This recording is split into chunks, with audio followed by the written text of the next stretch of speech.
আজকে এই মঞ্চে উঠে দাঁড়িয়ে কথা বলিবার মতো যে অনুমতি পেয়েছি সেজন্য দলের পক্ষ থেকে আমি অভিনন্দন ও শুভেচ্ছা জানাইতেছি। এবং একটি কথাই বলবো যে আজকে আমরা এইভাবে সভা এবং সমাবেশ করতে পারতেছি যে এটা আমাদের অনেক বড় ভাগ্য।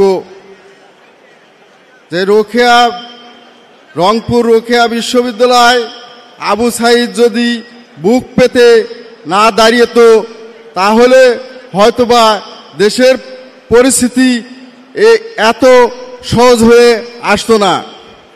আমি মনে করি যে প্রথম শহীদ আবু সাঈদ বুক পাতিয়ে দেশের সকল পেশাজীবী দলবল নির্বিশেষে সকলের এই সাহস জুগিয়েছিল, যার কারণে আজকে এই ফ্যাসিবাদী স্বৈরশাসকের পতন হয়েছে। আমরা সকলেই একটা বাক স্বাধীনতা পেয়েছি। আসলে এই বাক স্বাধীনতা আমাদের প্রাপ্য ছিল, সেটা আমরা পেয়েছি। আর একটি আমার দাবি যে ভারপ্রাপ্ত জাতীয়তাবাদী দলের চেয়ারম্যান তারেক রহমান, তাকে আমি ধন্যবাদ জানাই।